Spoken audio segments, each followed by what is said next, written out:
Hi everyone. Hi everyone. Can Trump win? But win what, you might ask? An election or the game? And what is the game? Well, when you watch this video, I'm sure you'll agree that it's very, very close in terms of metaphor for what happened in that great film from 1957, The Seventh Seal. So a chess game, a very special kind of chess game. Can Trump win? Well, when you watch, all will be revealed. So enjoy, and we'll see you soon. Thanks, everyone. Thank you. See you Bye soon. now.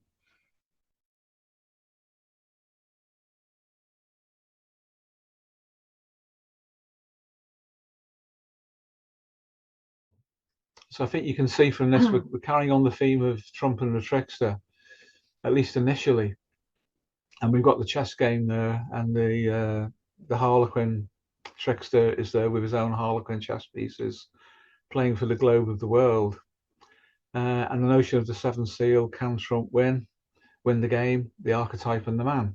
So the archetype with respect to his sense of destiny and inflation, or the real man, and who can or will, or what part of him may win out in this game, because the game against the trickster involves every other player who is arranged against him.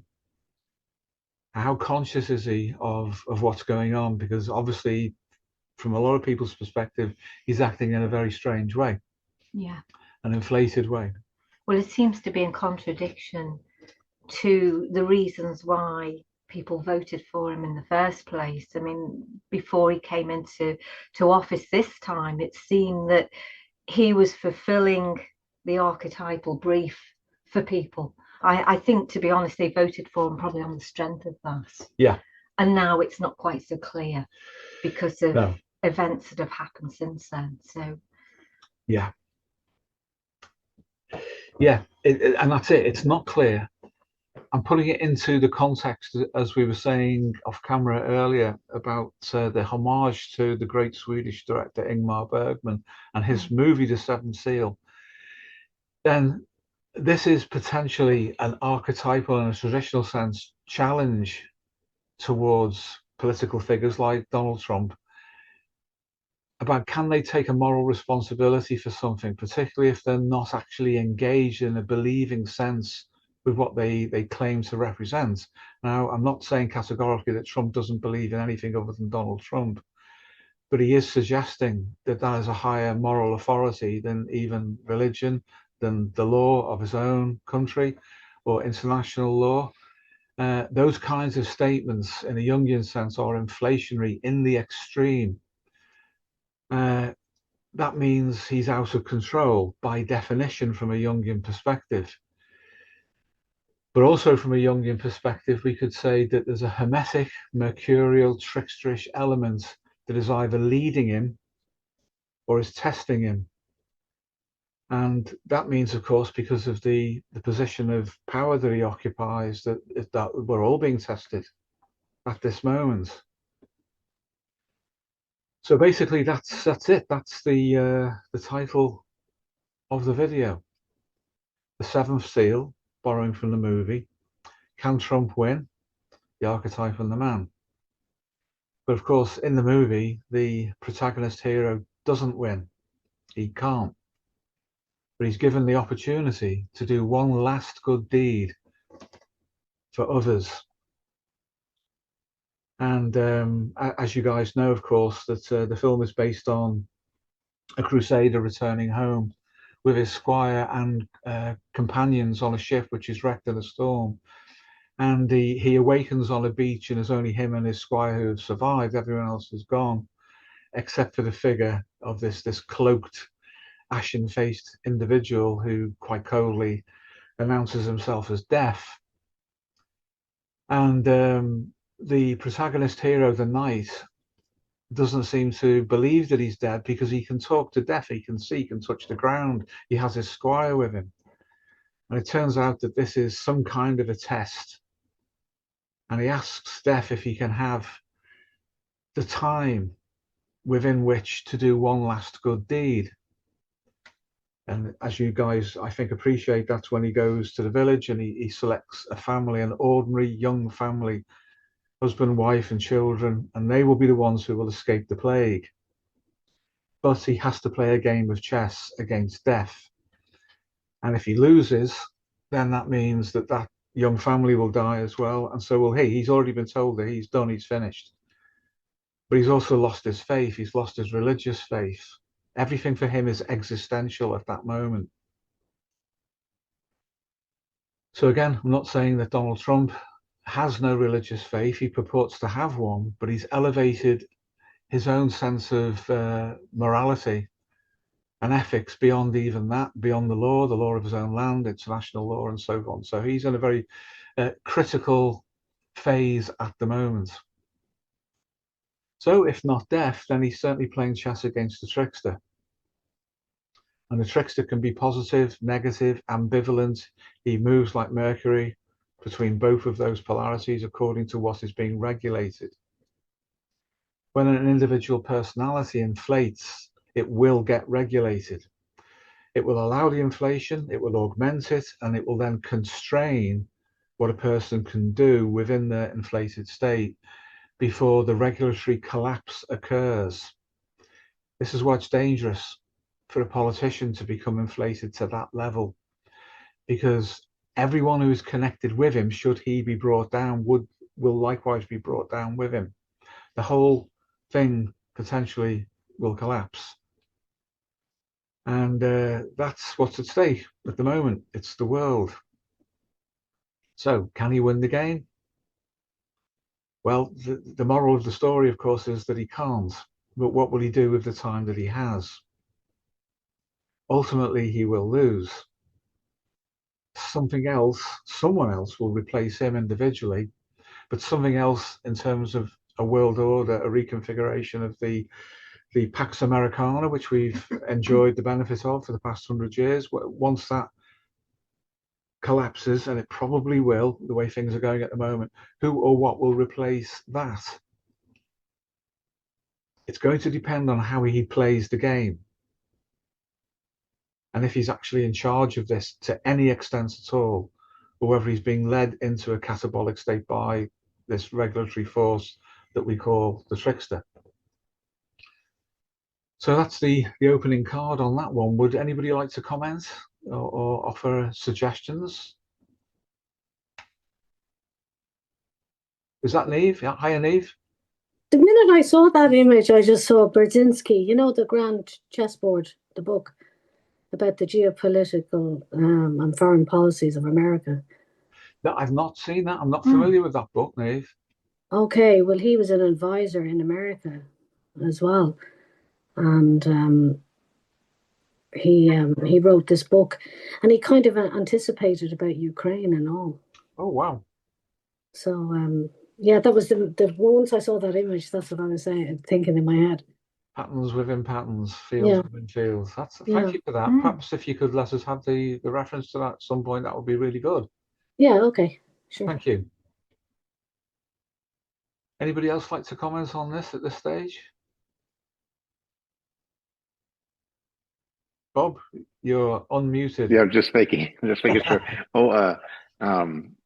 So how would you relate this, or maybe an update, or so when the terminal lucidity series, because that seems to be in alignment with what we're talking about. And then, at the time you were teaching us about how there is a collective pressure, but to what extent does that shift the paradigm, if at all? What are your thoughts there? Yeah, thanks. So the terminal lucidity and rebirth series, we could do with a reboot on that, like we're doing with AI, intuition, and Plato. And this could be a precursor to that, because events have moved on. The contradictions in Donald Trump seem to be the most troubling thing for people, don't they? And I think we would agree with that, because that makes him very unpredictable from a personal level. So predictions have to shift register and go up to a collective level. What collective forces are moving him? despite what he might say or believe about himself. It's the only way to deal with the incongruence, because so many people are affected by it. If this were just an individual who had inflated at an individual level, even by incorporating collective ideas, that's something that therapy could resolve. And that therapy might be psychodynamic, or it might be something not like that, which is enforced upon someone because they get sectioned to a psychiatric unit and administered medication, that kind of thing. That's the way culture usually deals with people who seem to go too far but not have the power to resist that kind of intervention in their life. I can't imagine Donald Trump would go anywhere near a therapist of any kind. So the only thing left to regulate him are forces, peer level forces, either within his own administration and country or in other countries. But even they have to be regulated by something, because this regulation operates within level and between level as a nested hierarchy. Each level has its own homeostasis, but there is a homeostatic level overall. So by going to the highest level of understanding of regulation, we start to see the pattern that's hidden behind the behavior of individuals, however elevated they may be in terms of their personal power. That's what Jung looked at very often with collective psychology, isn't it?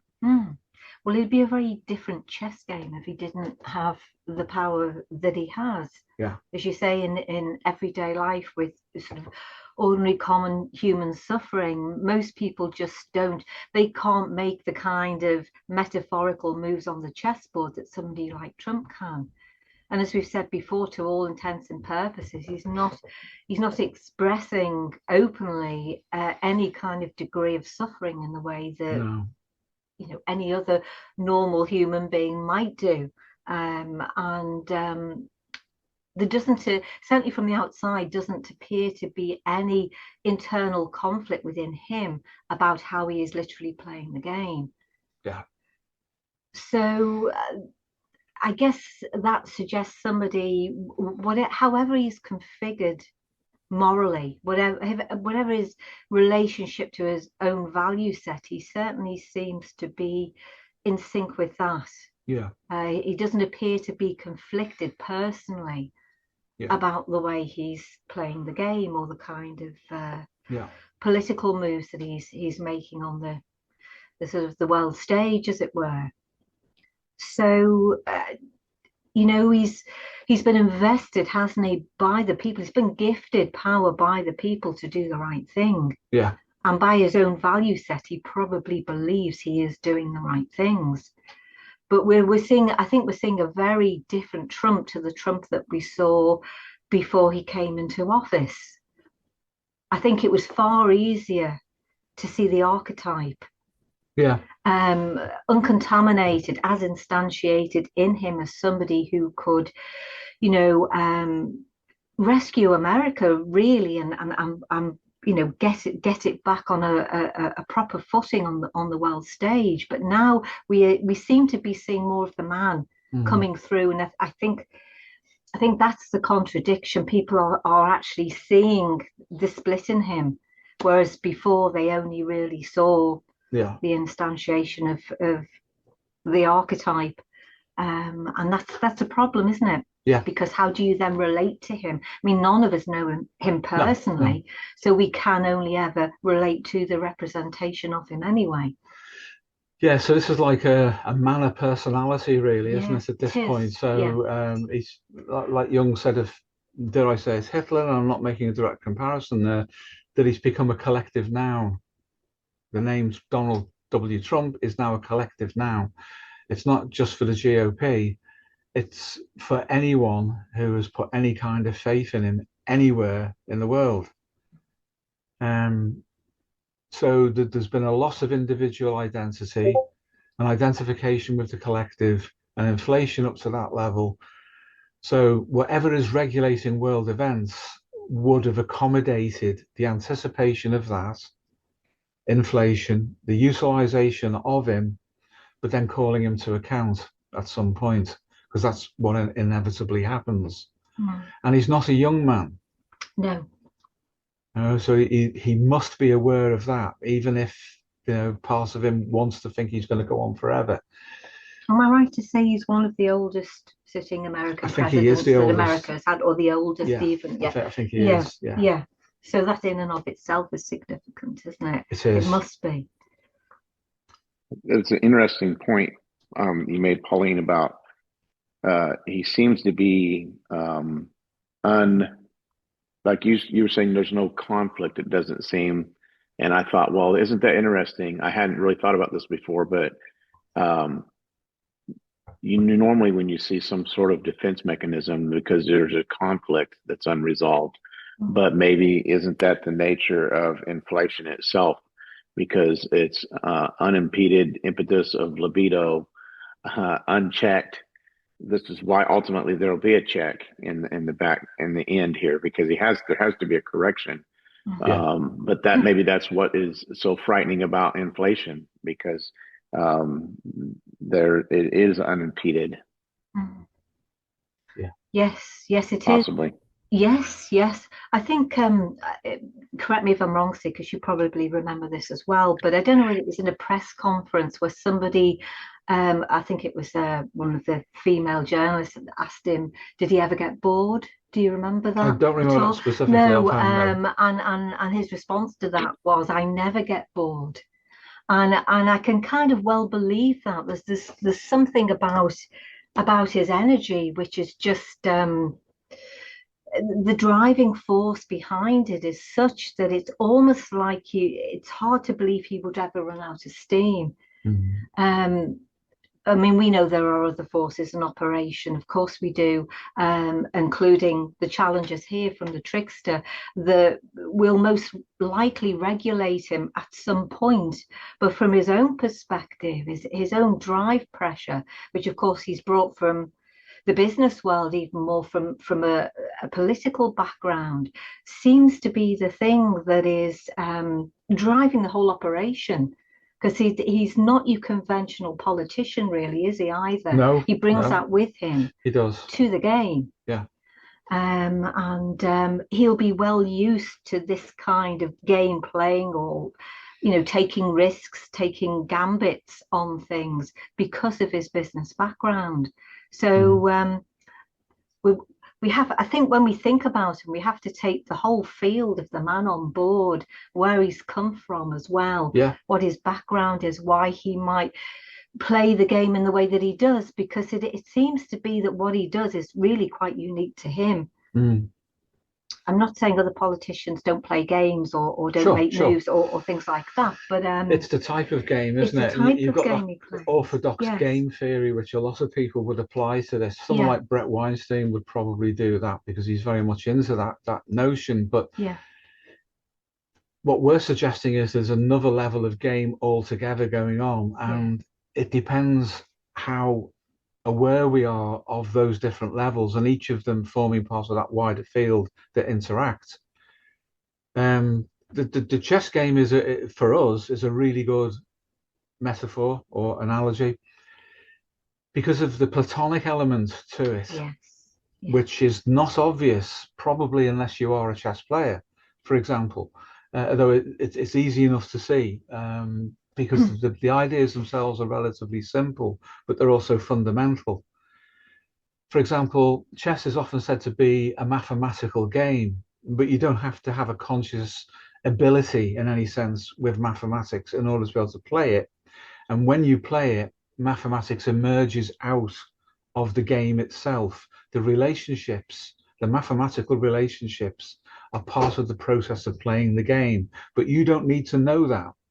There are some things you need to know consciously to be a player, to be an agent in a game of chess, but you don't need to know the details of mathematics at any level particularly, other than understanding there are so many pieces on the board, there are so many squares, just the elemental issues like that. But the thing that determines the game are the rules. And where are the rules? Are they there? I can't see them, but they're in my mind, so I understand the game of chess. And so long as we all agree that this is a game of chess, then we play the game according to rules that we have learned, but they're not there. What is there is a space defined by 64 squares, 8 by 8, light and dark, and then there are 62 playing pieces, 32 per side, which exactly mirror one another. And then the rules further refine into how they can move. Now, technically or mathematically, we could say that there's almost an infinite number of variations possible, even within the constraints of chess, that you can play the game through. But in a practical sense, very, very few of that of that infinite number are actually playable and workable, because it's an opponent process. It is a game where there is an interaction between opponents who are working the rules to gain an advantage in a Darwinian way by playing according to the rules. So if we take the chessboard then to be a metaphor of the world, so it's space, and the pieces are not just the individual people who are involved in that space, but anything which is physical and material. That's the substance that we play through. But the rules, which I can't see, but if I understand them, then they're in my mind, they've ingressed. They play in a platonic sense towards the anticipated goal, which is there should be a winner. Perhaps there'll be a stalemate. That's allowed for in the rules. But the intention is to play the game to a conclusion. Now, if we take that as the platonic element, and then we put that into the political arena, we can see politics playing through this. We can see the competition for space. We can see the implicit rules, and we can see the constraints and limitations. But the object of the game basically is to attack the figure, the piece known as the king, who represents the target of the game that must be protected and has the most limited powers and highest vulnerabilities of any piece. I'm not including pawns here. The 8 pawns are separate to the pieces. The pieces have much higher agency. So in that sense then, is the player represented by the king? Does the king represent the player? The player is an agent, but the material piece of the king is something that operates within that space. So the player is in a semi-state of relationship to the platonic and a semi-state of relationship to the physical. Which brings Aristotle on board too, doesn't it? It does. It unifies both. It unifies both. Yeah. So in that sense, then, it's different from the kind of game theory that you hear evolutionary biologists going on about, which would collapse into specifics, which are entirely true at the level at which they are playable. But evolutionary biology has obviously got Darwin written right through it, but we would argue Plato is also there, and it extends beyond biology.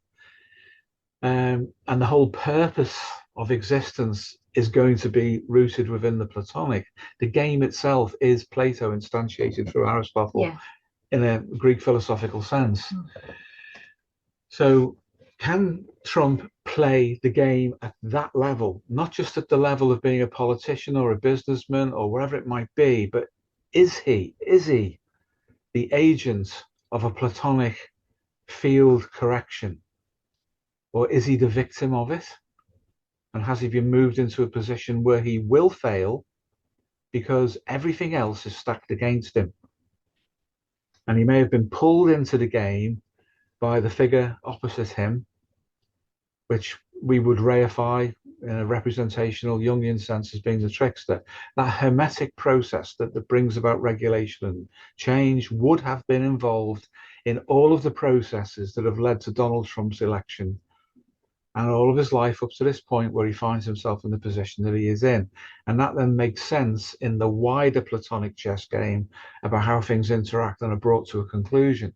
How conscious he is of the limited agency he personally has as a player in this Platonic chess game may be vital to us, to everybody else, but to homeostasis it may not matter at all. It's just that he's given the board and the pieces, enticed into playing the game, and then that goes to a high level of conclusion that involves everybody else. So that's the Platonic and Aristotelian metaphor for this, which is at a higher register than ordinary game theory, for example. It's all there, but the Platonic element, which is set up the rules of the game, the constraints of the game, and even because he's playing the white pieces or the lighter colored, wherever color is lighter in chess is called white. It could be red, for example, it often is.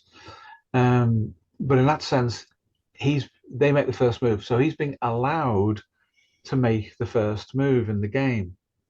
That won't matter if his opponent is capable of predicting that first move or any potential first move he could make, and then either facilitate that move or inhibit it, distract it, close it down, and finish the game quickly.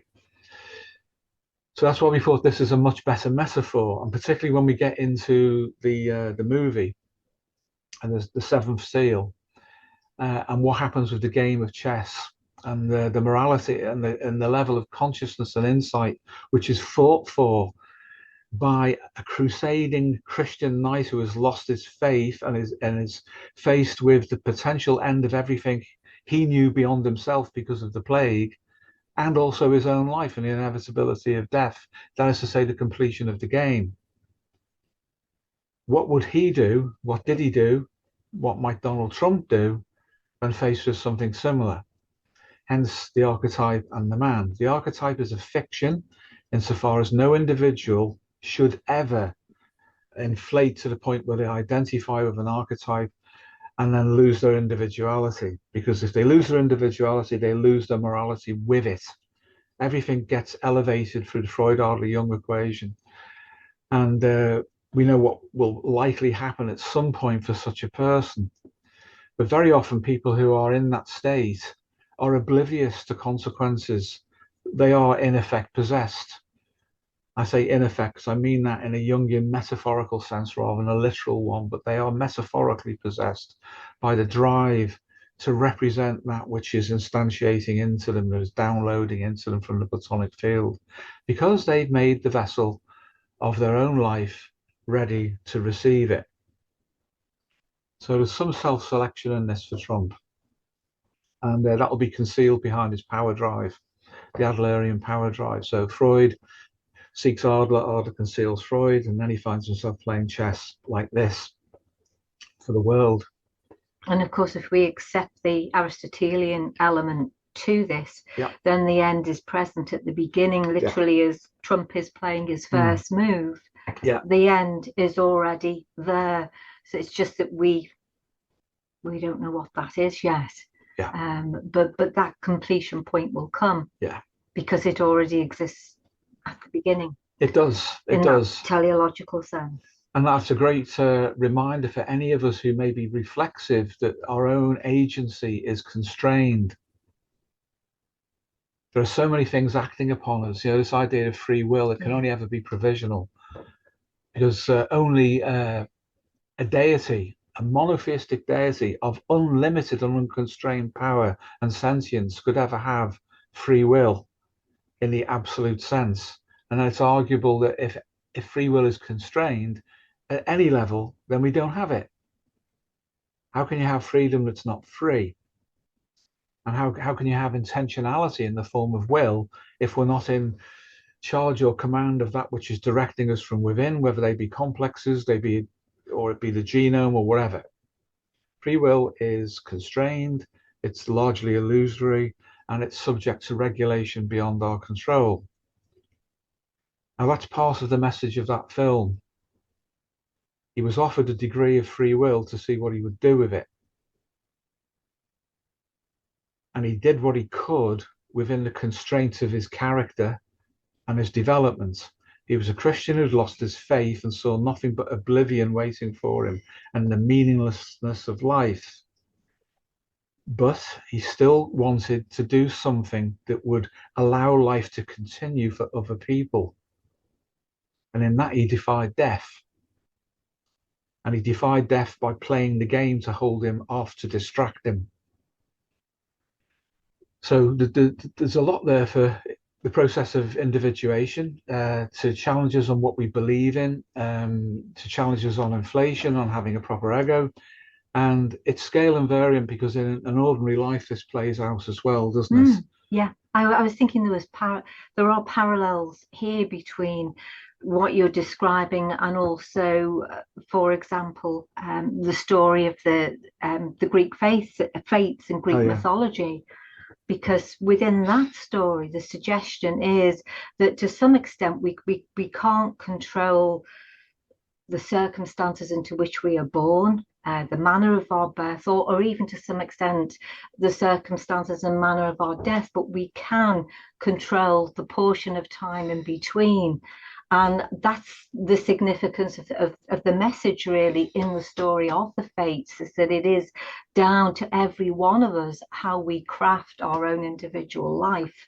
And that's where the personal responsibility for things comes in. Yeah. So to some extent, you know, as you say, we can't control entirely for fate and for circumstances beyond our control, but there are things we can do. And to some extent, the kind of things we do will be set against the background of our character and our value set and so on. So to some degree, if we know what somebody's character is and what their values are, we can predict to some extent how they might then decide to live their life. Yeah. But we have to get those things right. We have to be sure, for example, that somebody is of good character. Yeah. Because somebody, say, like Trump or somebody else playing a metaphorical chess game will, as you say, instantiate the rules through the ingression of Platonic information. But it depends on the vessel, of that individual person or character as to what happens next with respect to that material that it ingresses into them. So that's a fundamental aspect of all of this, and such an important one. We can't really overlook it. No. And to some extent it determines how we understand Trump as a human being. Yeah. And with his inflation, he's becoming progressively unlike an individual human being. Yes. Even I think, shockingly callous way he dismissed the deaths recently of those American soldiers. I don't think I've ever heard an American or a Western politician speaking in that way ever. And it's as if he wasn't saying it. But maybe he was, because, as I say, the boundaries blurred between his individual ego and the identification he's got with that which is inflating him. So these are dangerous times, really, very dangerous times. But one thing's for sure, the guy on the other side of the chessboard will be fully conscious of everything that is going on and is acting as a catalyst. The way that he's postured there, you know, he's mocking but friendly, he's amusing but, you know, devilish perhaps. He's all of those contradictions all at once with respect to teasing Trump into the game. But Trump is hardly paying any attention to him. He's focused on his next move. That's typical of Trump, because he does disregard other people, other politicians. He dismisses them. So other forces, other regulatory or compensating forces, are dismissed either by ignoring them or by putting them down in some of his truth social posts or whatever the way he chooses to do it. So is he somebody that can be regulated, or is he someone that can be used by being paced and led? And if there are forces which are seeking to shake the foundations of the world at the moment, then pacing and leading Trump would be an ideal way to bring that about. Because there doesn't seem at the moment to be any restraint on his inflation. Well, I hope I'm wrong. Well, yes, absolutely. I mean, you often say that whoever is in power should be resisted. Yeah, whoever they are. Whoever they are. Yeah. And the trickster is in that role here, really, isn't he? Yeah. because otherwise, as you say, there is no limit on him. It seems he does, at least on the surface, appear to be out of control. Yeah. So there has to be maybe some higher order regulation that will be decisive in some way. As I say, metaphorically, the trickster is fulfilling that role here. There doesn't appear to be any real restraint on him right now. No. Even if politically there might be in the background people who bankroll him or have a higher international register of control, the kind of thing that we get a glimpse at through Epstein and all the people associated with him and beyond, he is still aberrant to them. And if he escapes their control, then there's only one entity or one force left that could do that, and that will want to steer him in the direction it wants to go in, rather than just facilitate Trump. So even if he seems to be getting away with it, it'll be because the plan is that he should fail ultimately by being used up and taking people with him. So we have to be alert psychologically to this, because, as I say, at an interpersonal level, it's exactly the same. It's just a matter of scale. So we can say it's actually scale invariant as an effect. So there are applications for psychotherapy here as well. What wonderful dialogue as always. Okay, Bob? Just as a side note, can you hear me? Yeah, got you now. Yeah. Oh, yeah. Thank you. Wonderful dialogue as always. A side note, and this is just probably an artifact of AI, but I'm sensitive to facial structures and musculature activation, and so when I look at the Joker here, I see what is the nasolabial fold and the way the muscles contract. A smile is pulled back with different muscles, and the high cheek pulls back and open, and I see a snarl masked because of the activation of that nasolabial fold right here, and then the lifting of that front and the exposing of the teeth with those particular muscles. That's not a smile at all. And again, probably just artifact, unless you were really nuanced when you detailed this out. But that's those muscles activated or a snarl, as if he's going to bite him. When I did the prompt for the image, I put that element in. That's written in. It's still there, actually. So there would be a contradiction in action and appearance, because if we don't get that with the trickster, then he can't mislead us. Because what are we looking at? And are we intended to see something that is there or not there likewise? And it's that mercurial element that comes about through contradiction. It's the best way, I thought, to illustrate that. And I wanted Trump to be completely focused on what he was doing because of his self-interest at this point, rather than regarding the forces that may be directing him beyond himself. So all of that put together produced this particular image. But thank you on that, Bob. Marvelous. It's exact what you just. That's exact. It's really. It's a juxtaposition. It's great. Thank you. Thank you. Hi, Marcelo.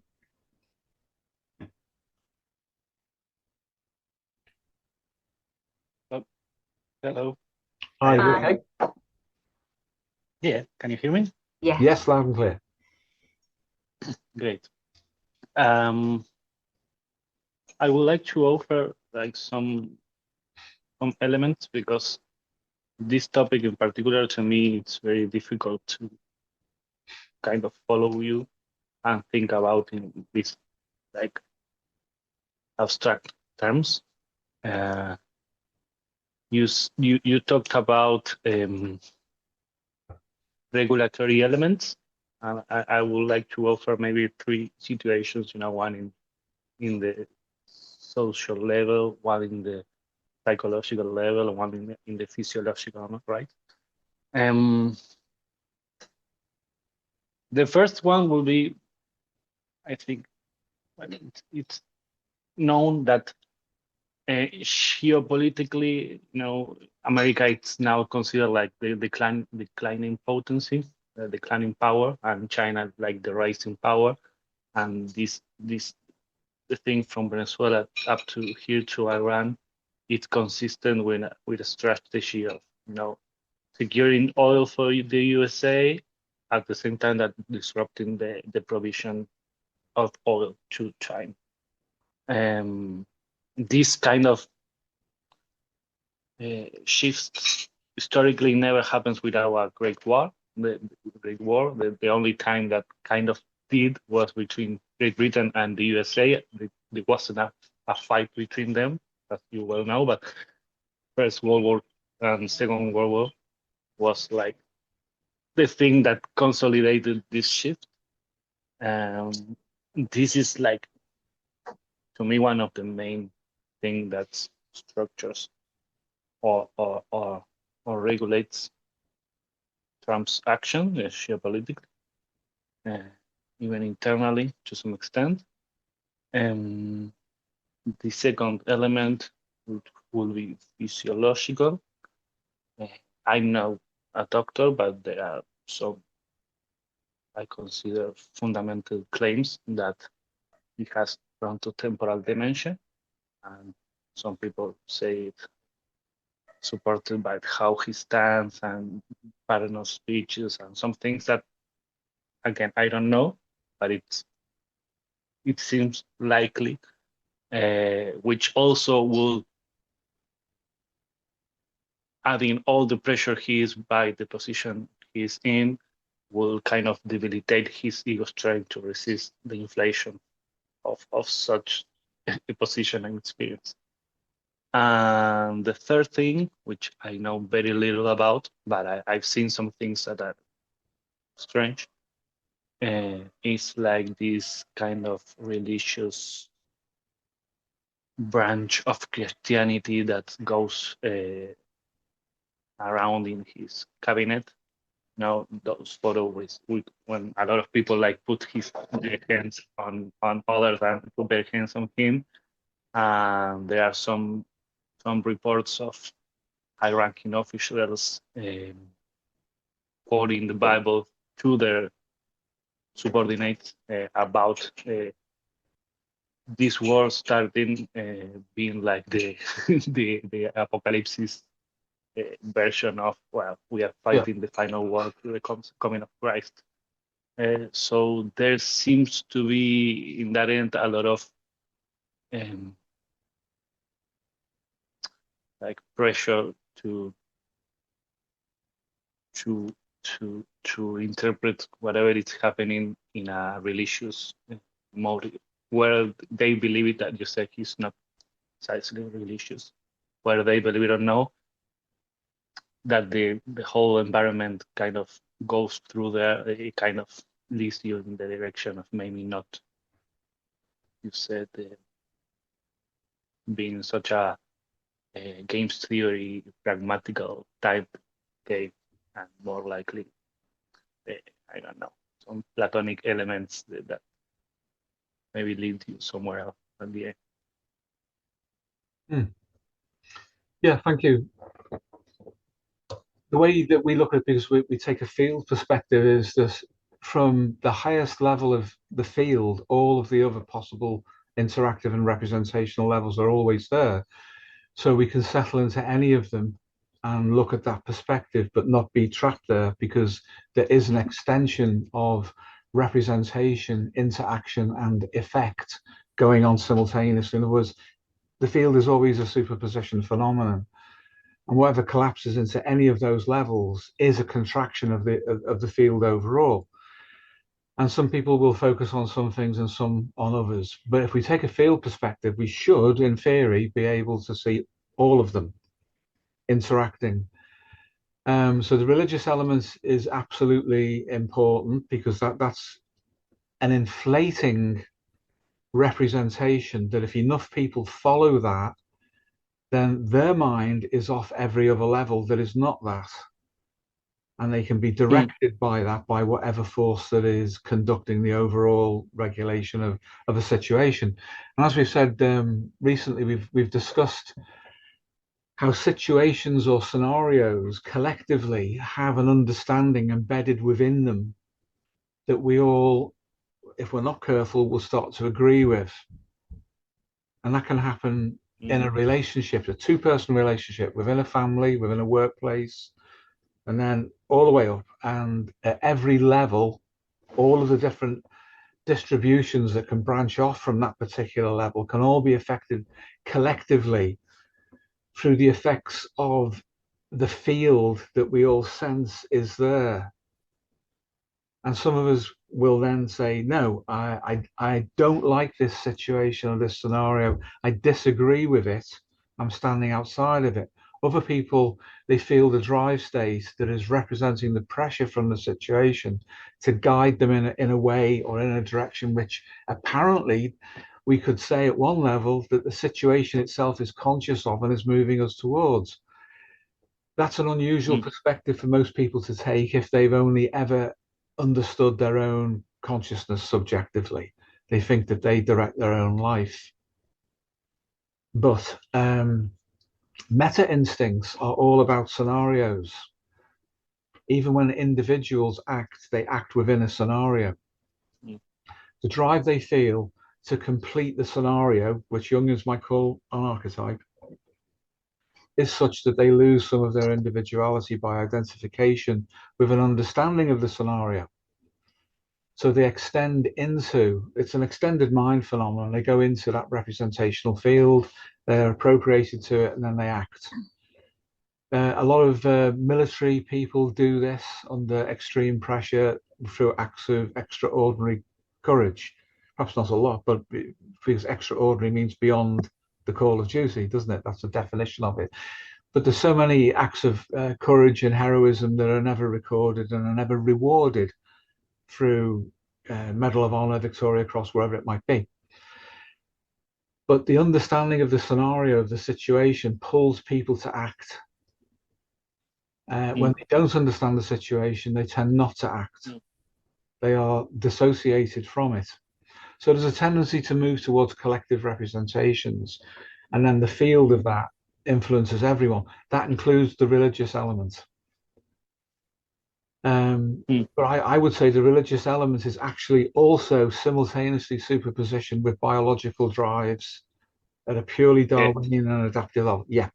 So all of these things are there, but which one are we going to emphasize? Which is the most productive?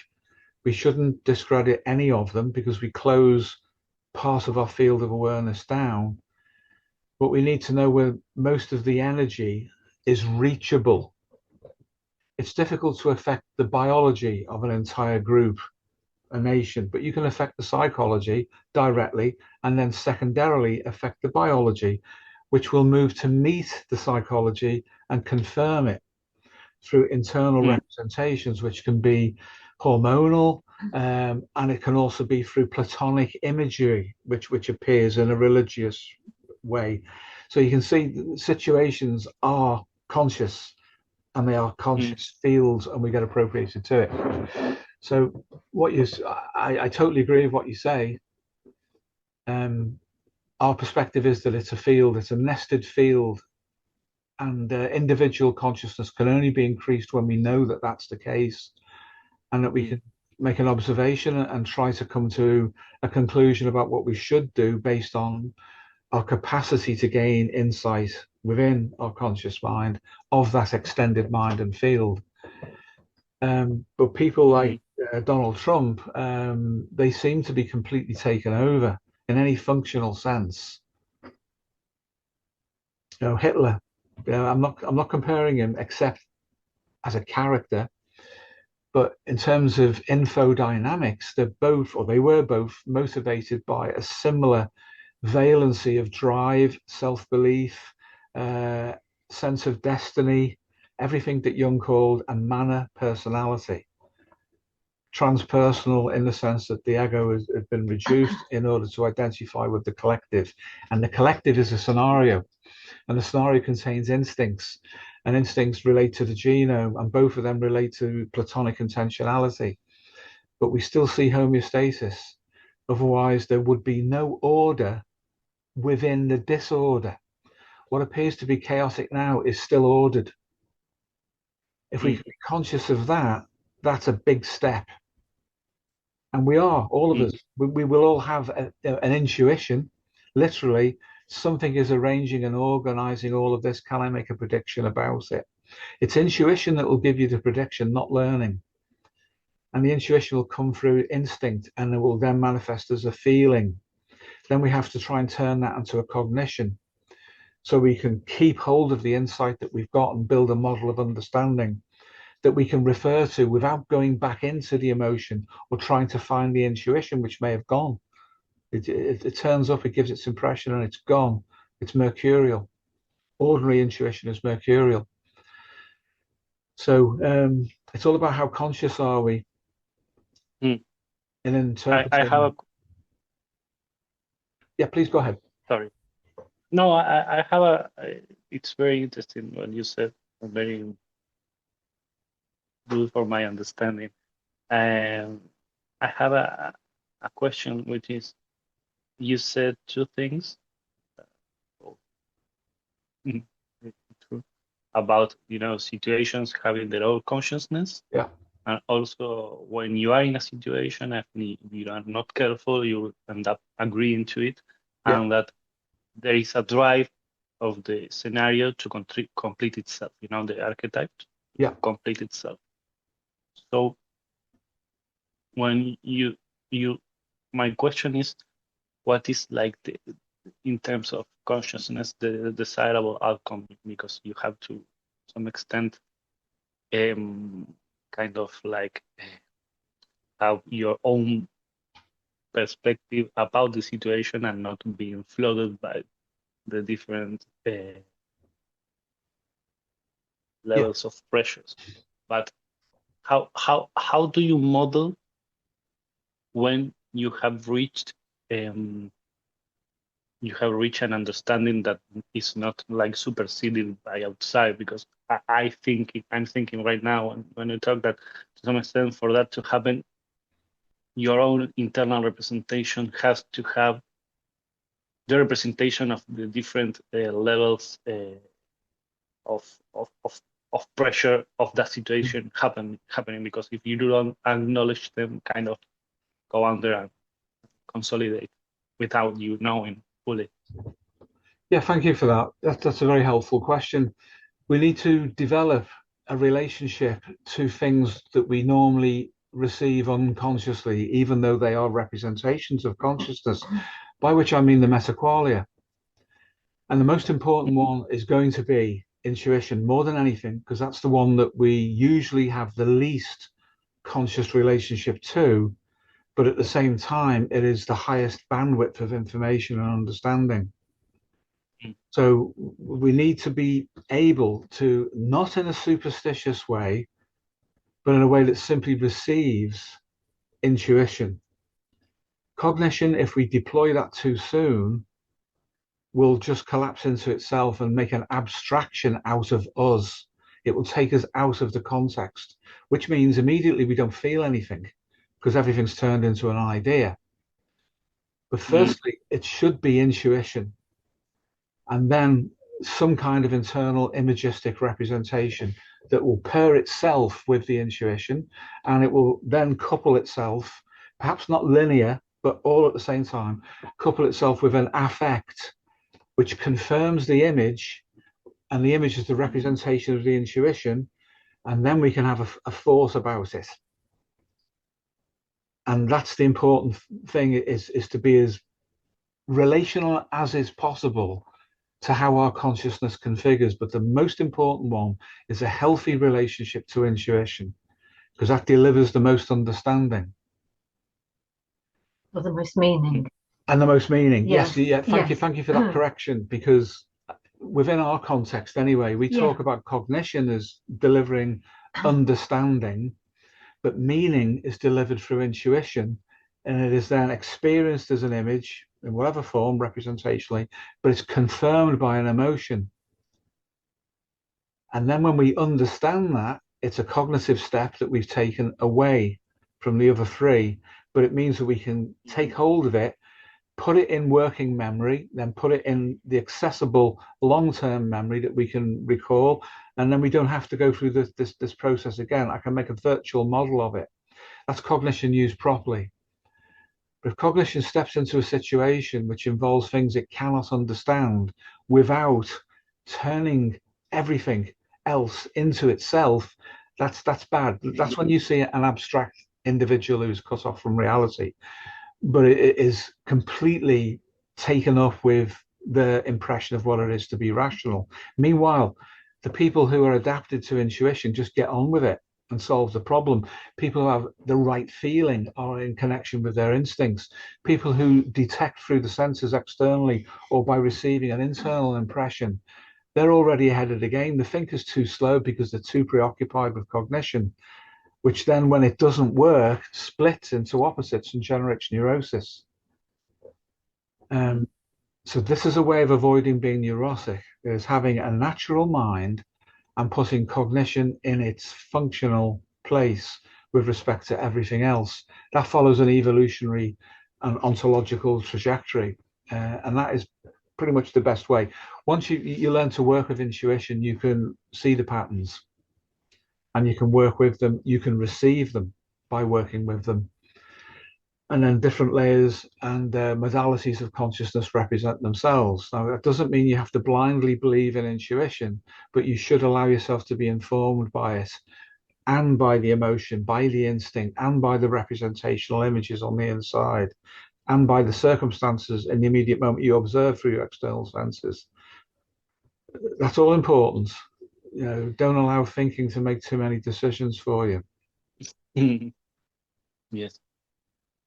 So we could actually apply that to the knight in the seventh seal, who's lost his religious faith, because it seems that he's making meaning out of his own predicament, which is he's clearly on borrowed time by this last gesture, if you like, this last heroic act to save the young family, because in effect the young family of the future. Yeah. And I guess in doing that, to some extent, if they remember him for that, then something of him is taken into the future as well. Yeah. Some value is given to that last act of courage or bravery in him that allows him to do that, and in a way that makes meaning out of his predicament, but out of his existence as well, more widely. Yeah. And you find this, don't you, with people who have lost their faith in that obvious sense of the word, that they then it's the meaning really more than anything else that is lost. Yeah. And if they can find a way of reconnecting with meaning through something like intuition, then often it becomes clear what the way forward is for them beyond that. I was just thinking of the applicability of everything you said as you were summarising that for Marcello in the story of the seventh seal. Yeah, it's in there for sure. It is in there. It's his self-sacrifice, isn't it? Which actually elevates him beyond death's reach. Yeah. Because he achieves meaning. He can't understand. I mean, he goes to a confessional in the local church. The priest is the other side of the screen. It turns out the priest is deaf. It's followed him there. And he asks about God, and he doesn't get an answer. He gets silence because deaf cannot know the Christian God. The Christian God is the opposite of deaf. The Christian God's about rebirth. It's not in the interest of deaf to promote Christianity. And he experiences that cognitively as an existential crisis because he can't think his way out of it. Nothing makes sense to cognition, but something made sense to intuition. Something made sense to his instincts and his feelings. And what he saw in that family that he chose to save made sense to his senses. It's a remarkable film. Yeah, I watched it when I was like 10 or 12. I remember I really liked it. I I'm sure I didn't understand it fully, but it is a very impactful film. You know, very.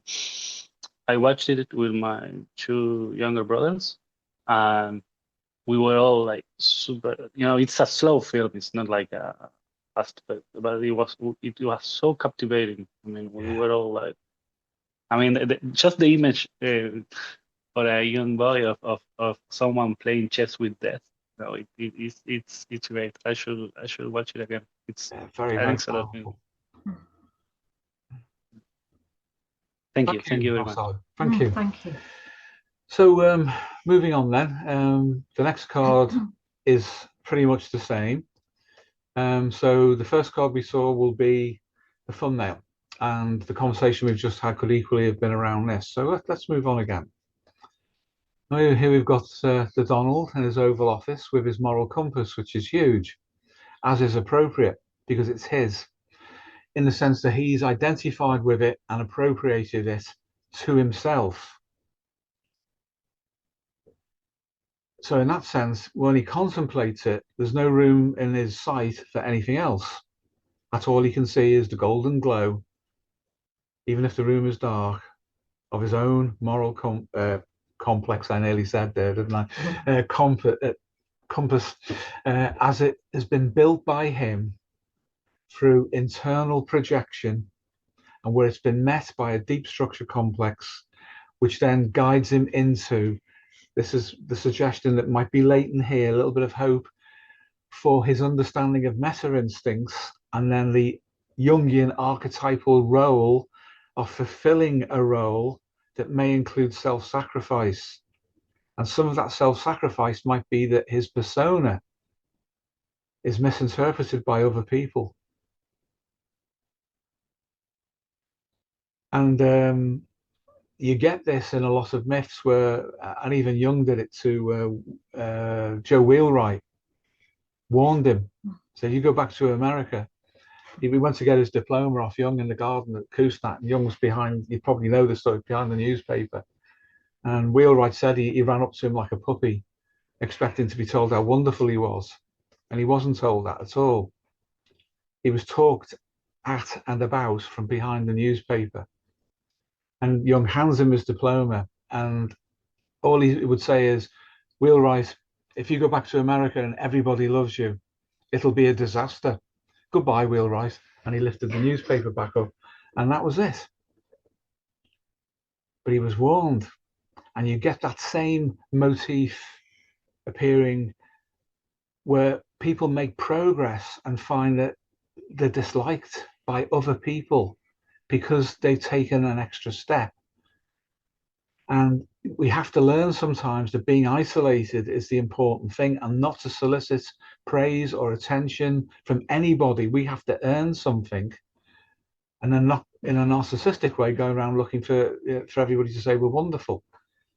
So Jung was saying, obviously, to Wheelwright, who was a really nice guy, apparently, that if you go around being like that, it will be a disaster because you're too extroverted.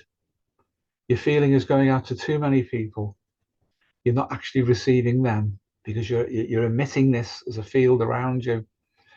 And that's going to be awful because you might think you're getting on with everyone and you're bringing about all these cures, but you're not doing a damn thing other than pleasing yourself. So in other words, he had to receive some kind of regulation, which he got from Jung by talking at him from behind the newspaper, and that very curt dismissal. And I'll give Wheelwright his due. He was, in his life, he matured to the point where he fully understood that. It's in his biography, St. George and the Dandelion, 40 years as a Jungian analyst, by Joe Wheelwright. He took the lesson on board. Such things are important. So if Trump is actually playing the persona, knowing he has to act up to a particular role, which means aspects of him are going to appear to others to be bad, and he won't be liked, but of course he does like to be liked, or he says he does, acts as if he does, then he's playing to more than one audience because he's at such a level of interaction with contemporary events that he almost can't be integrated. He has to be contradictory. It's as if he's conscious of himself and he's truly accepting of himself and not only inflated, that this is going to be the key. So there's this huge moral compass of his, which he's totally absorbed in, and apparently immutable with respect to any other kind of moral consideration beyond the bounds of that. Is it real? Is it a persona that he's utilizing? Is he working with the trickster, or is the trickster using the chess player as a piece on the chess player's own board? These are considerations that probably only intuition can answer. Thinking would have great difficulty coming to any kind of rational understanding of that, because there's too much going on at too many levels, too many metaphors. But the metaphor delivers meaning if we are open to the intuition that will interpret the meaning latent within the metaphor. So that's why we've got the image in that way, isn't it? Yeah. Well, my intuition was saying, you know, that Epstein said he had a moral compass too, in terms of how he personally measured the idea of a moral compass. Whether that actually that means anything beyond him having said that, and the same with Trump, because he has said a similar thing. It's hard to know what to believe, as you say, whether it is merely just an aspect of persona for both of those men, and that what stands behind that is a degree of psychopathy, stroke narcissism, you know, whatever, is really hard to know in any absolute sense. I mean, you probably would have to say that with respect to Epstein, it's less clear with Trump. But then, of course, these things aren't necessarily, although these things have an affinity for one another, such as psychopathy and narcissism and so on, there are sometimes in some individuals relative weightings of those attributes or qualities or whatever you want to call them. So again, that doesn't really help us to distill out in any obvious way what might be going on here, but just simply to say that what a lot of people will tell you what they are, but not necessarily in what they're saying. So, you know, people might tell us that they have a moral compass, but it depends whether or not we're taken in by the words, or we get beyond the words and we see other things within the context of their lives and their behavior, which absolutely contradicts that. So that's down to any individual vulnerability to influence a suggestion to some degree, isn't it? As to whether we accept the suggestion that is the case or not. So I guess we certainly have to get beyond persona. That's for sure. We have to take it into account. But it's back to having a field model, isn't it? It is. And then you don't have to collapse just around one aspect of the field that appears to be prominent at any one time. So I guess to understand Trump the man, we have to understand Trump's field. Which comes back to what we were saying earlier, really, about what he brought with him into politics as well, because we can't ignore that. No. And when it comes to understanding then, any situation, whether it's uncomplicated apparently between individuals or it's at this scale, we do have to rely on intuition. If we rely on cognition, you'll always get an answer from cognition, always. But it'll be something that satisfies itself, because that's what cognition does. It's built on logic. Logic insists on being logical. So it will attempt to come up with a solution. And it's a little bit like AI hallucinations that occur, you know, that get spoken about, where although it's logical, it's completely wrong. That can happen with cognition when cognition collapses into itself. Intuition is also chaotic, but the bandwidth is present. We have to build a vessel to receive it in order to benefit from it properly. Now, when we can't do that, we usually, as adults, default to cognition, because that's part of our education, the way we get conditioned to value things. but there's a problem. So what mediates that? Well, it's going to be emotion, affect, which is an instinctive form of sensing the field, and it's going to be internal imagery, which will spontaneously emerge in connection to that, or to intuition. And then it's going to be the information we have in our senses, what we can actually see is going on. So the complexity, when it reaches a level like this, where there could be several versions of the game going on, what we might see is real for the senses because we see it. We may come to a logical conclusion, which is not applicable because the situation is irrational. So we have to rely on something like intuition to update us, but we've got to be careful about how we relate to that. It's not a given. Ordinary intuition, everyday intuition can only collapse into the other metaqualia.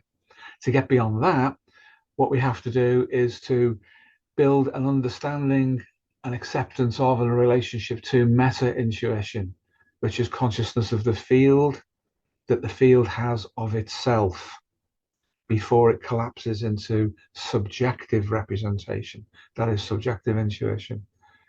And that might deliver a very, very complicated, almost kaleidoscopic pattern of meaningful associations, none of which stand out individually as being weighted as more important or the other, which will offend cognition. Cognition likes things cut and dried, preferably into opposites, and then we can cancel one of the opposites.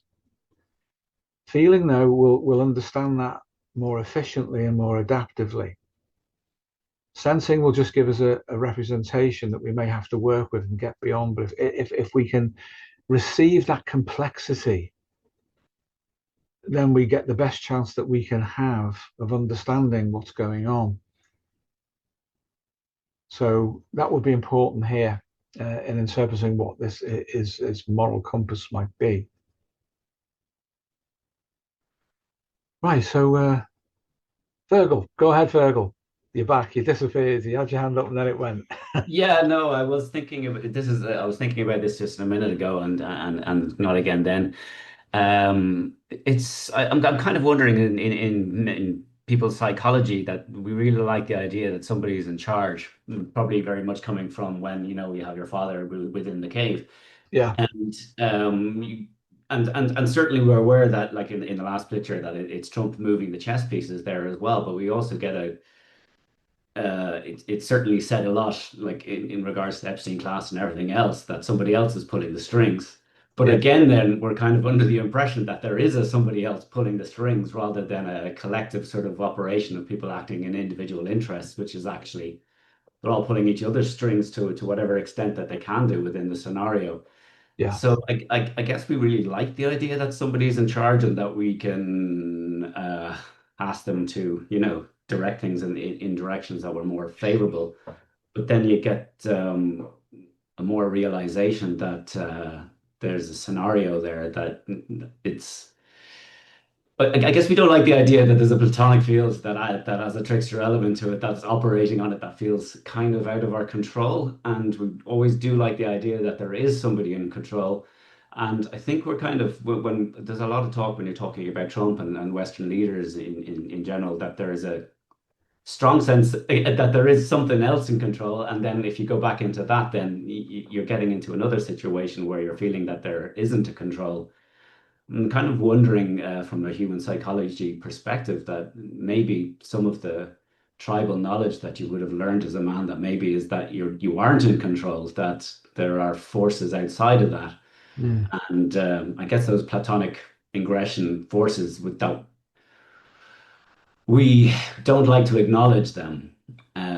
In general, we like the idea that somebody is in control, but I guess maybe historically you might have been taught that wasn't the case.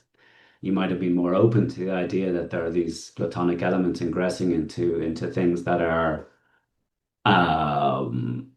forces beyond your control, I suppose. Yeah. And I think maybe we've forgotten that or no longer been taught that to a large extent. So that's just something that sort of came to mind there as well. That I guess and probably psychologically people like the idea that somebody's control, somebody's running the show, and that it's difficult to accept that there are other elements Yeah.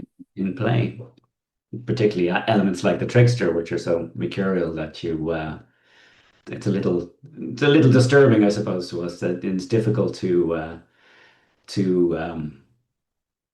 be able to tolerate that, I guess, that level of disturbance happening. Thank you. There's a great deal there, a great deal, isn't there? A huge amount. I think you're right, Virgil. I think we all instinctively want strong leaders, particularly in difficult times, but there seems to be no getting away from the idea of the fundamental character of the person who finds himself in or occupies that role as being just so important. And if we can't be sure about the character of the individual man or woman, then there's likely to be some difficulty that arises from that. And I guess, again, that's what a lot of people were voting for when they voted for Trump, because he appeared to be able to instantiate that. He appeared to be able to give off the impression of being a strong leader, but also a leader who would be, I guess, benevolent towards his own people, that he would be supportive of his own people, that he would do the right things by them. And yet, as time has progressed, the landscape has changed somewhat, and it's almost as if we're not quite sure now. There's a disconnect between to that which was, I guess, projected onto him, people believed was instantiating itself in him, but we're not quite so sure now. So just as you get it in ordinary everyday relationships or within families, when projections are withdrawn, the projection is still there. It's as if it, in a metaphorical sense, is still hanging in the air, but you can't attach it to the individual in the same way that you could originally, when that, you projected unconsciously those particular qualities onto that other person. So I think it's a bit like that with Trump right now, that there's a bit of a dissonance between, as I think we said at the beginning, between the archetype and the man. They're not quite, joining up in the way that they did originally for people. That's what I just think that's a point of interest that Fergal's definitely articulating there, about the need to have somebody that you can relate to sort something out, to give us stability. Yes. And that will go back to the Paleolithic cave. Yeah. And it's also echoed through Freud, isn't it? Freud's idea that for him, and he was Jewish, albeit that he was non-practicing, but he basically said that psychoanalysis concludes that God really is the father, as the child experienced him at the crib, or in a cot or whatever. So that initial powerful dependency has a biological imperative. It certainly does. But there's also that in a Platonic sense, and that's where a lot of religions have come from, and why reification occurs. And people talk about Father Zeus, or which the Greeks did do, and they have their origin myths, and then they even include the trickster as Mercury or Hermes, and other cultures do the same thing. So the idea there is a Platonic reference or level of reified interaction, which is like a person that we can go to access and work through. And we would say that is actually true in an imagistic representational sense, that the way in is through images that do represent things that are upstream of them. So in other words, the same way that myths were created and generated, and religions, many of them, I'll just say that, is similar insofar as the natural psyche, because it's conserved its experience of evolution and ontology before evolution, knows that there are things, there are forces that we need to relate to, so we reify them. But that's okay, because that's the way in. We go through the images, and as we understand the image, then we get another one beyond that, and so forth, and then gradually the Platonic level of consciousness opens itself up. the problem with Jungians, you know, I've said this, I apologize to anyone who's probably a bit fed up of me saying it over and over again, is that they make too much of the obvious with respect to images. They don't go beyond them enough to understand what's behind them. They just talk endlessly about what I call lateral distribution. There's one image of a god, there's another. Yeah, I know, but you're still in the same level. You know, we use one and go beyond it. Find out what it really means. Don't just describe it, you know, and laterally distribute it between cultures. That's meaningless. It's just multiplying representations without engagement. But to draw on the evidence of how the same thing has been represented differently, I think that's valid. It's what they do next. They preoccupy themselves with it. And then they generate cognitive fantasies about it. There's no engagement, there's no relating. But I think what you said is really important, because that satisfies Darwin, satisfies evolution, and satisfies what we're calling Plato, metaphorically, which is that which organizes all of it. So yeah, really good point, Fergal. Yeah, and Paul, thank you too. Yeah. So, sorry, I guess it comes back to, I'm just thinking of the process of individuation and a lot of sort of Eastern religions on this as well, that I guess one of the things we're always trying to do is we're trying to have some kind of a cognitive resolution of this kind of paradox of existence, really. I won't ask what individuation, but I suppose there is no cognitive resolutions at the end point to feeling that sense of one truth or being in control in some sort of sense of that kind of a way. And so I guess as individuation, I'm wondering how individuation relates in a little bit to the Eastern sort of idea that it's more an acceptance of a paradox rather than the resolution. Yeah, I think that Jung would totally agree with you on that, because being able to live with contradictions, I mean, he even said that himself, that's a really important thing to be able to do. And of course, he meant about his own self-contradictions as well, because he was very aware of those. And that's probably why he used the kind of language that he did in Memories, Dreams, Reflections, and even more extravagantly in his private work, the Red Books and the Black Books that he never wanted publishing. But he worked through his contradictions and his representations and found a degree of self-acceptance within them. And then in Memories, Dreams, Reflections, he said he's undertaking to take his personal myth, but no one can tell the truth about themselves. And with that in mind, I write my personal myth. It doesn't matter how true it is, because it's my myth. Yeah. And then you see what the Jungians have done with those statements. Okay. They're not respecting him at all in what they do. Okay, cool. Thanks very much. Thank you, Fergal. Thank you. Okay. Right, next one. The chess analogy again. There's Donald on the left, and there's someone who's probably a little taller in the picture than he is in real life. You can probably guess who that is. A Middle East politician. But I wasn't able to ask to see them both side by side, face on.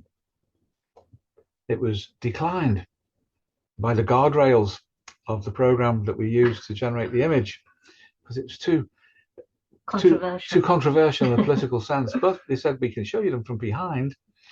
And I thought, okay, we'll have that. So there you go. So in that sense, this does represent what appears to be happening. That it's as if that dominant power in the Levant is actually controlling America remotely. Not separately, though, because there are so many representatives of that ethnicity and that culture within the US in positions of power. It's relatively easy for them to do it. In the same way that there's an Oriental nation of very long-standing and increasing power who's doing similar things really around the world, making sure that it occupies all sorts of levels of power. But this is a very active one at the moment, and it's not really being disguised. Some American politicians are putting that nation's interest before their own. And despite America First, Donald seems to be doing the same thing. Is that a chess move? Or are they both unwitting pieces on the board that's being played by someone else or something else? So this is really just a representation of the geopolitics and the focus of what might be going wrong at the moment, or at least where all of the energy is. Not many people are talking about Ukraine right now. They're all talking about this, but Ukraine's still happening. So towards the horizon of the visible world here, there are other forces that are engaged in deploying their own pieces on their own board. So I wonder really, what role is Donald Trump actually playing? Is it a personal one, or is he being utilized, perhaps even used up by something else? Now, this you're going to be familiar with. And this, of course, is our friend, the Harlequin on the left, who is introducing Donald to the volcano being the metaphor for the energy, the life force, the libido that emerges out from the ground, out through us, and settles out, first of all, into Freud, then into Adler, and then into Jung. And there's the eruption column. When it's held up by its energy of inflation and expansion, appears to be self-sustaining because of the heat, because of the drive, the instinct, and even the platonic pressure that's coming up from below. So the image is meant to represent, this is the trickster saying, can you see it? Do you know? Are you going to make the right choice? When you look, what can you see? Can you just see a natural phenomenon? Yes, it is. But what kind of natural phenomenon is it? Is that a volcano concealing something else? And is that libido? Is that your drive state? Is that are they your instincts? What can you see? Do you see your own inflation in the eruption column of the volcano? So that's the challenge. You get this kind of challenge turning up in myth all the time. It's even in the New Testament. I don't think I'd need to elaborate on that, but there is that element of a temptation there. But this is not a temptation of being offered anything. This is saying, what can you see? It's different, but the scenario is to some extent compatible. And now it's quite clear what that is. At the bottom, we've got Freud nicely heated up, out of which is being budded off Adler. And then at the top there is Jung. Of course, it's not really positive Jung, because this is about inflation. Hence, despite the look on Jung's face, he's not being very welcoming of this process at all. He's almost taking on the attitude of the trickster. There's the eruption column. Now can Donald see it? Can he see what's happening here? And that when the heat eventually drops down out of that pyroclastic flow, it will collapse and it will drop down vertically.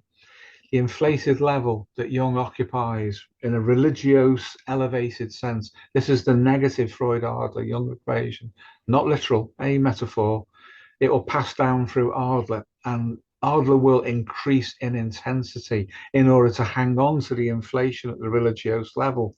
But that can't be sustained either, because the most important thing is the gratification of instinct at the Freudian level. And that's where we see it all going wrong with what's happening with the collapse of the Epstein eruption column. And that's spread out, that pyroclastic flow spread out across the Western world at a minimum. It's probably gone beyond that. So what's Trump going to do about this? Can he see it? Does he identify with it? Is it not only him? Is it other people? Is it beyond his political circle? Does this represent the state of the culture in the West in particular right now? Can he learn from it? Well, here it appears that he's been too slow to respond. The eruption column has collapsed. All three are rather amused by that fact, the negative versions of what these men represent.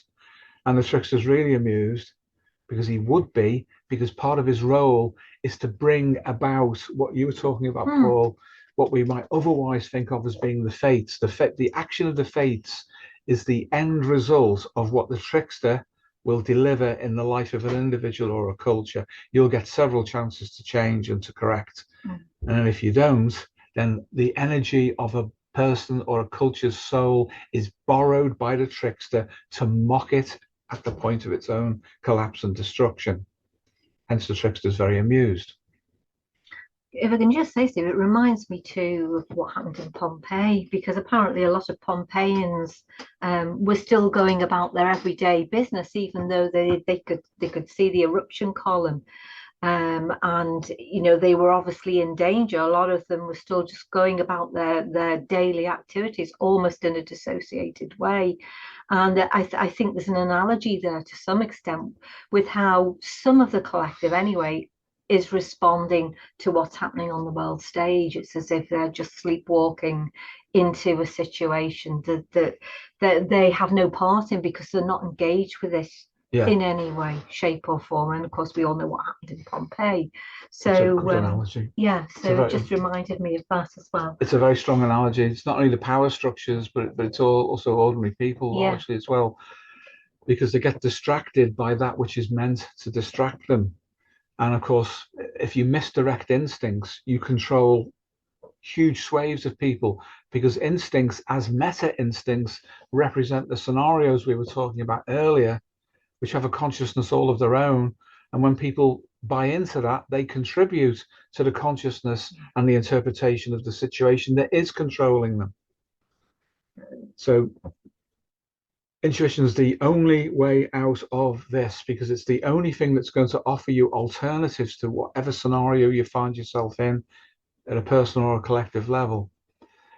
But the way these cards have run is to suggest that Trump might not be aware. Now, maybe he is. Maybe the trickster's laughing with him and not at him.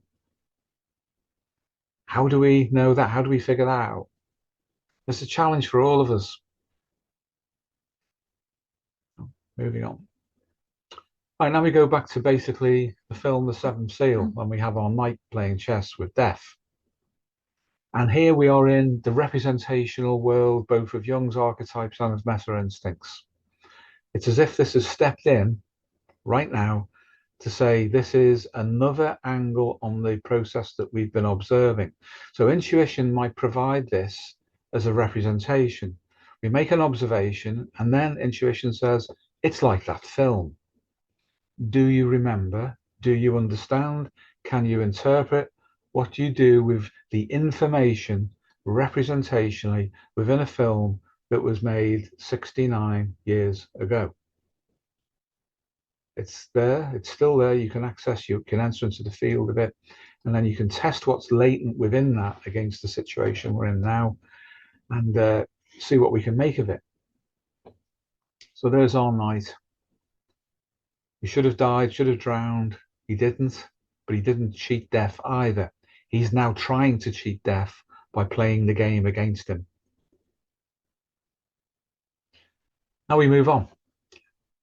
At an archetypal level, what would happen in a myth is that somebody would turn up as a psychopomp and communicate with our protagonist in this semi-mythical representation, Donald W. Trump, and try to tell him, try to give him some guidance, to warn him about what might happen.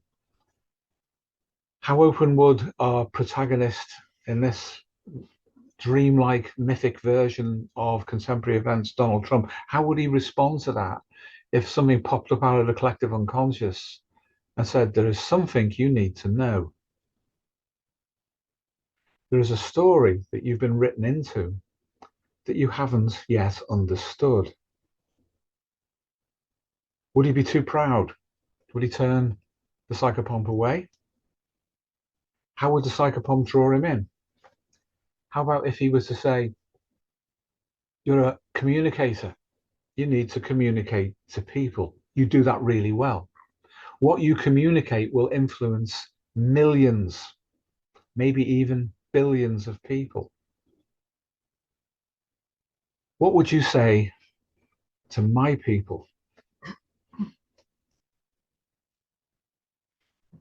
And here we have then in this dreamlike archetypal representation where Trump has been transported back to medieval period, and he's accompanied by that watchful psychopomp come night, who is testing him now as a psychopomp by giving him an opportunity to talk to people who are so ordinary that he would have to reach them in a new way.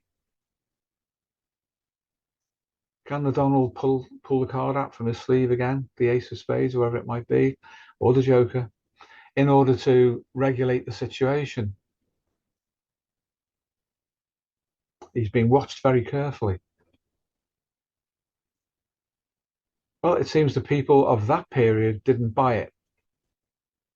He didn't adjust the message. The psychopomp's watching them depart. What will he think of Trump now?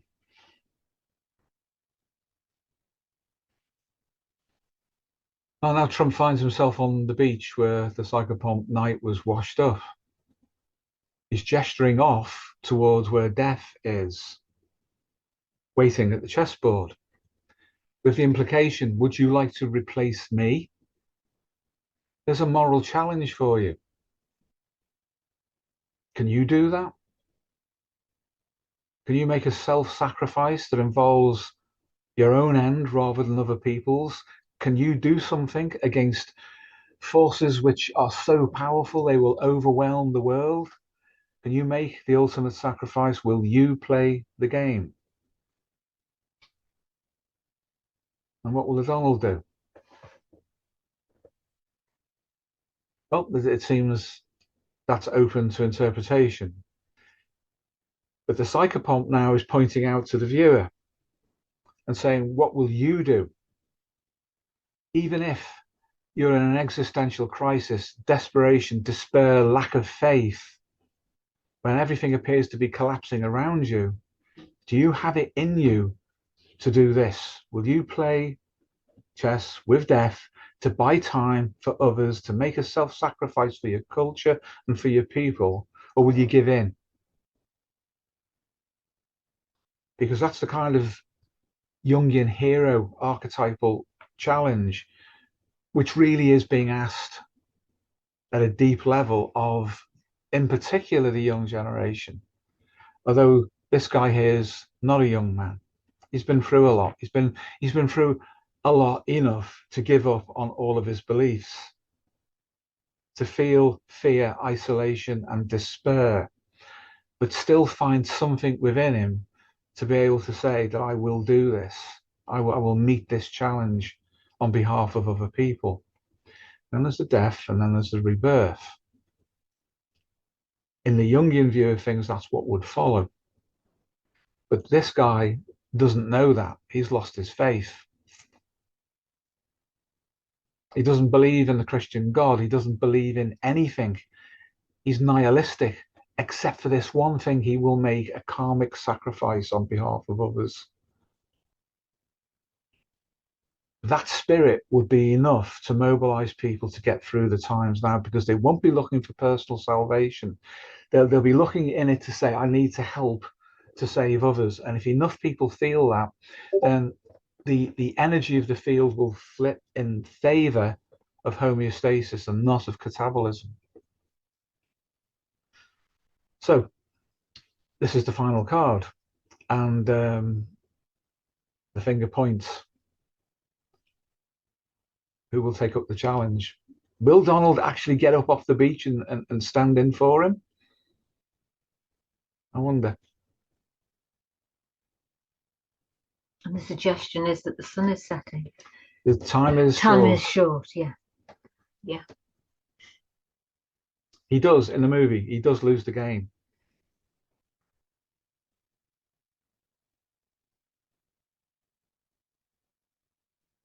It's a sad moment. The actual end of that film is very sad. But at least the family are free. Hi, Neve. So much going through my head as we were watching that. So much as you spoke.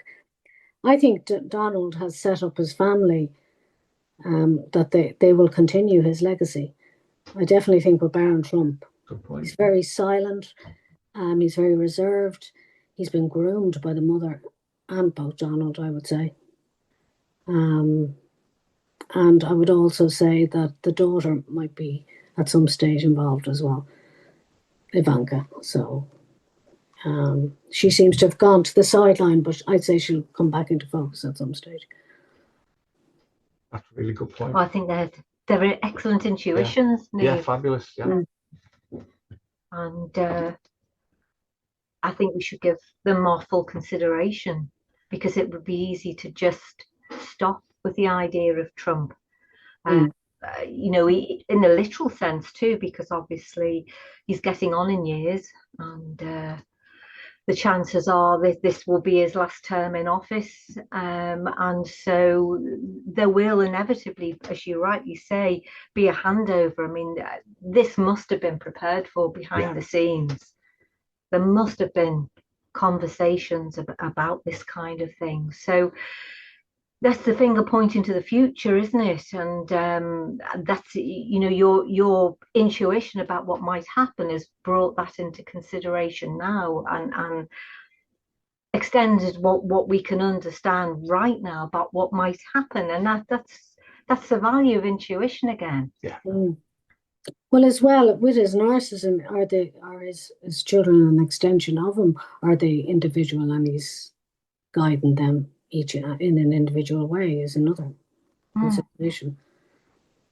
Well, he's, from what I understand about him, which is not a great deal, but from some autobiographical information, he was very influenced by his own mother, who he saw as being a hard act to follow. He saw as being extremely intelligent, although in many ways that was contradicted by the kind of lifestyle that she led, because I believe she was something of a socialite, and like the glamorous lifestyle and so on. And we see elements of that, of course, in Trump as well. I believe in Mar-a-Lago is named after her. So she was obviously very influential in his life, and you could see how then he might then try and position somebody like his daughter, maybe not so much his wife, but certainly his daughter, you know, to fulfill that brief for him after his term finishes. And in whatever way that finishes as well, because none of us can completely know how that might end. But I think you're right to raise that. I think that's a really, really good point. And maybe she is somebody to watch. Well, her husband is also an advisor to the White House, so he's and is of Jewish descent. So yes, that's true. Yes, absolutely. But you know, would that mean? I mean, if she did follow his trajectory, would we then maybe anticipate having a woman in the White House? Who knows? I mean, obviously we've had female prime ministers. Not that I don't think I want to go down that road, but it's certainly something to consider. There could be a political dynasty, couldn't there? There could. Easily. There could. Yeah. Yes, absolutely. The Kennedys could each other. Yes, indeed. Yeah. Anyway, thanks. Thank you, Neil. Thanks, Dave.